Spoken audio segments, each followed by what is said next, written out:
오늘 말씀은 민수기 26장 52절부터 65절까지입니다. 민수기 26장 52절부터 65절까지입니다. 여호와께서 모세에게 말씀하여 이르시되 이 명수대로 땅을 나눠주어 기업을 삼게 하라. 수가 많은 자에게는 기업을 많이 줄 것이요 수가 적은 자에게는 기업을 적게 줄 것이니 그들이 계수된 수대로 각기 기업을 주되 오직 그 땅을 제비 뽑아 나누어 그들의 조상 지파의 이름을 따라 얻게 할지니라. 그 다소를 막론하고 그들의 기업을 제비 뽑아 나눌지니라. 레위인으로 계수된 자들의 종족들은 이러하니 게르손에게서 난 게르손 종족과 고핫에게서 난 고핫 종족과 무라리에게서 난 무라리 종족이며 레위 종족들은 이러하니 림니 종족과 헤브론 종족과 말리 종족과 무시 종족과 고라 종족이라.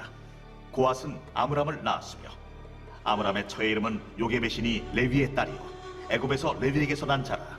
그가 아므람에게서 아론과 모세와 그의 누이 미리암을 낳았고 아론에게서는 나답과 아비후와 엘르아살과 이다말이 낳았더니 나답과 아비후는 다른 물을 여호와 앞에 들이다가 죽었더라. 1개월 이상으로 계수된 레위인의 모든 남자는 2만 3천 명이었더라. 그들은 이스라엘 자손 중 계수에 들지 아니하였으니 이는 이스라엘 자손 중에서 그들에게 준 기업이 없음이었더라. 이는 모세와 제사장 엘르아살이 계수한 자라. 그들이 여리고 맞은편 요단과 모압 평지에서 이스라엘 자손을 계수한 중에는 모세와 제사장 아론이 시내 광야에서 계수한 이스라엘 자손은 한 사람도 들지 못하였으니 이는 여호와께서 그들에게 대하여 말씀하시기를 그들이 반드시 광야에서 죽으리라 하셨습니다. 이러므로 여분네의 아들 갈렙과 눈의 아들 여호수아 외에는 한 사람도 남지 아니하였더라. 아멘. 역사적으로 나라에 큰 공을 세운 사람들에게는 벼슬과 함께 땅이 부상으로 지급되었습니다. 세운 공에 따라서 토지의 크기도 차이가 났지요. 그런데 오늘 본문은 그러한 공로의 크기나 권력자의 친분 여하와는 상관없이 공정과 정의로 나라를 다스리시는 하나님의 통치 원리를 보여줍니다. 이를 통해 우리는 하나님이 어떤 분이신지를 알 수 있습니다. 하나님은 모압 평지에서 언약을 갱신하셨고 세월이 지났지만 이스라엘의 인구 규모는 거의 변화가 없었지요. 그러나 백성은 모두 바뀌었습니다. 이는 이스라엘에 속한 사람이라고 해서 복을 받는 것이 아니라 오직 믿음의 사람만이 복과 구원을 얻는다는 사실을 잘 보여줍니다. 미국에서 평등과 공정의 차이를 설명하는 그림이 한때 SNS를 달군 적이 있었습니다. 그것은 담장 너머 야구장을 구경하는 각각 키가 다른 사람들의 그림이었는데요. 모든 사람들에게 같은 수의 상자를 주어서 그것을 딛고 올라서서 담장 너머 야구장을 바라보는 것을 평등이라고 설명했습니다. 그리고 모두가 야구 경기를 관람할 수 있도록 각각 다른 키를 고려해서 높이가 다른 각자에게 맞는 상자가 분배된 것을 공정이라고 이름을 붙였죠. 공동체를 유지하기 위해 필요한 것이 바로 기준을 세우는 일입니다. 기준이 있어야 질서를 잡을 수 있고 질서가 있어야 불필요한 분쟁을 예방할 수 있기 때문이죠. 하나님께서 가나안 땅을 정복할 이스라엘 백성들에게 미리 땅 분배에 대한 기준을 제시해 주십니다. 하나님은 모압 평지에서 계수된 이스라엘 백성들에게 가나안 땅을 나누어서 기업을 삼게 하라고 하십니다. 불순종한 자들은 이미 이제 광야에서 다 죽었고 하나님께 순종하는 새로운 세대가 그 땅을 기업으로 얻었던 것입니다. 이스라엘 자손들에게는 각각의 지파에 맞게 땅이 분배되었습니다. 약육강식의 세상 법칙대로라면 힘이 세거나 전쟁에 능한 지파가 땅을 많이 차지하는 것이 맞습니다. 아니면 가나안 정복에 큰 공을 세운 여호수아가 속한 지파가 먼저 좋은 땅을 받아야 합니다. 그런데 하나님은 세상의 법칙이나 인간의 생각과는 다른 방법을 명령하시죠. 하나님은 이스라엘이 아직 요단강을 건너서 그 땅을 차지하기 전임에도 불구하고 인원수가 많으면 많은 땅을, 적으면 적은 땅을 모두에게 주어서 땅을 공평하게 분배하라고 하십니다. 즉 지파의 인원수에 따라서 땅의 크기를 다르게 해 기업으로 나눠주라고 하신 거죠. 이것은 이후에 벌어질 가나안 정복 전쟁에서 하나님이 이스라엘을 지켜주셔서 승리하게 하실 거라는 약속을 주신 것과 다름이 없습니다. 또 땅의 위치는 제비를 뽑아서 정하는데 이것은 모두 하나님의 뜻에 순종한다는 것을 의미하죠. 하나님은 가나안 땅을 분배하면서 힘의 논리로 싸우고 뺏는 인간의 탐욕을 방관하지 않으셨습니다. 하나님의 분배 원칙을 따르면 비교와 불평, 시기가 자리 잡을 수 없습니다. 이 원칙은 더 많은 인구를 가진 지파에 대한 배려를 기반으로 합니다. 이처럼 하나님의 보호하심을 믿고 순종하는 자들은 영원한 하나님의 기업을 얻습니다. 하나님께 복을 받으려면 하나님을 의뢰하는 법과 하나님께 순종하는 법을 배워야 합니다. 하나님의 공급하심은 무한합니다.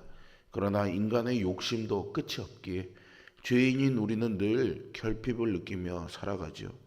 성도는 하나님의 공정한 통치를 신뢰해야 합니다. 또 자기 것을 움켜쥐었던 손을 펼 때 더욱 풍성하고 온전한 하나님의 통치 가운데 설 수 있음을 믿어야 하겠습니다. 시내산에서 12지파들을 계시한 1차 인구조사 이후에 레위 지파를 계수했던 것처럼 모압 평지에서도 두 번째 인구조사를 마치고 레위 지파를 계수합니다. 레위 지파에는 게르손, 고핫, 무라리 세 집안과 그 아래 총 8가문이 있지만 여기서는요 몇 가문만 언급하고 있죠. 여기서 주목할 것은 아므람이 자기 고모인 요게벳과 결혼해서 아론, 모세, 미리암을 낳았고 아론의 네 아들 중 두 아들 나답과 아비후는 다른 불을 여호와 앞에 들이다가 죽었다라는 사실입니다.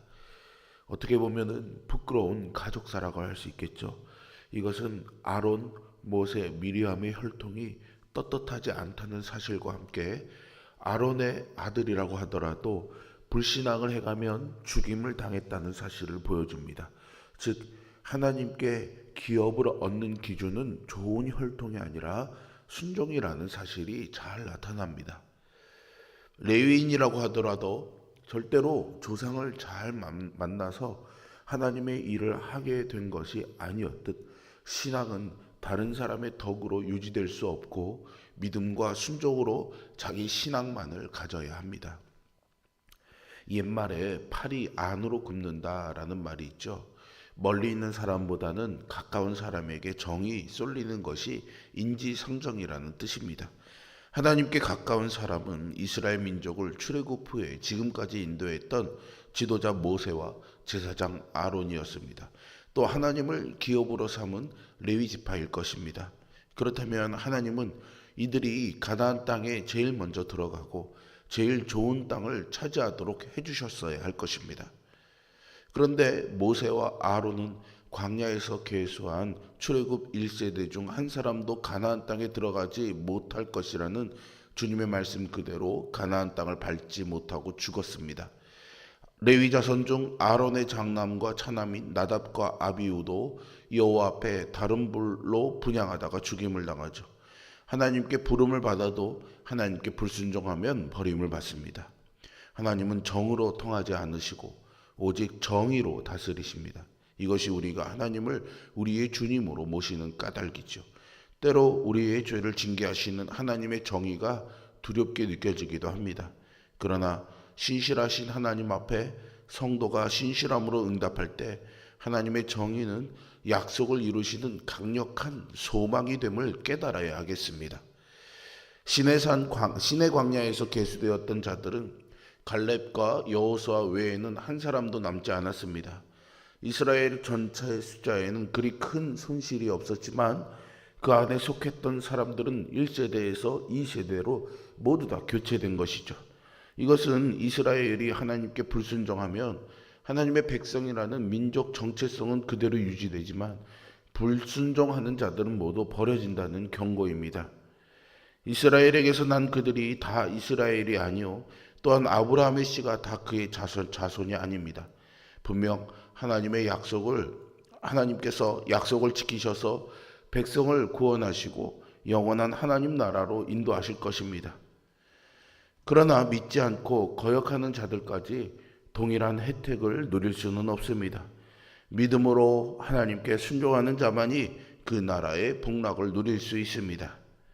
하나님은 아직 가나안에 들어가지 않은 백성에게 미리 땅 분배의 기준을 세워주셨습니다. 인구에 비례하고 제비를 뽑고 레위인을 열애시키는 기준을 통해서 하나님의 주권과 은혜에 의지하도록 의도하셨죠. 이 사실은 오늘 우리에게 교훈을 줍니다. 우리는 모두 각각의 신앙생활에 열심을 내고 경건하게 살려고 노력해야 됩니다. 하나님이 좋은 교회를 통해서 영광을 드러내시고 순종하는 자들을 통해서 하나님의 일을 이루시겠지만은 순종하지 않는 자들에게는 그 영광이 주어지지 않습니다.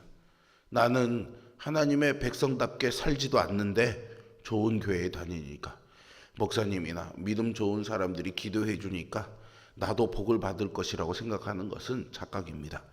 우리는 믿음과 순종으로 하나님 나라의 영광을 맛보는 백성이 되어야 합니다. 우리는 인격적인 하나님을 오해할 때가 종종 있습니다. 이 표현은 하나님이 사람처럼 생각하거나 일하신다는 뜻이 아닙니다. 만물을 공정과 정의로 통치하시되 인격을 가진 우리와 소통하신다는 뜻이죠. 이 진리를 붙들고 불법과 편법이 가득한 이 세상에서 하나님 나라를 소망하면서 오늘도 신실함으로 살아가는 하나님의 진정한 백성 되는 우리 모두가 되기를 주님의 이름으로 축복합니다. 기도하겠습니다. 정의로우시고 공의로우시며 사랑이 많으신 아버지 하나님, 하나님 말씀 앞에 설 때마다 늘 두렵고 떨리는 마음으로 서는 우리들 되게 하여 주시옵소서. 우리의 생각으로 이만큼 하면 되었지, 이 정도면 괜찮은 거 아닌가 라는 생각으로 오만과 교만의 자리에 앉는 우리들 되지 말게 하여 주시고, 자격 없는 우리들, 또 욕심과 여러 죄악으로 인해 늘 부패한 우리에게 기회를 주시고 공정하고 또 의로운 은혜를 주시는 하나님을 기억하며 하나님 앞에 진실되고 신실하게 살아가는 우리 모두가 되게 하여 주시옵소서. 분명 하나님의 공의로우심과 정의로우심은 불순종하는 자들과 죄악을 따르는 자들에게는 두려움이지만 신실하게 하나님의 약속을 따르는 자들에게는 그 약속에 대한 소망임을 기억하는 우리들 되게 하여 주시옵소서. 오늘도 그렇게 하나님 말씀 앞에 진실하게 서서 두려움 앞에 서는 우리들 되지 말게 하여 주시고, 반드시 하나님의 백성들에게 당신의 약속을 이루시는 하나님의 신실하심을 믿고 그 소망대로 살아가는 우리 모두가 되게 하여 주시옵소서. 오늘도 그 신실하신 하나님의 손 붙잡고 살기를 소망하며 예수 그리스도의 이름으로 기도합니다. 아멘.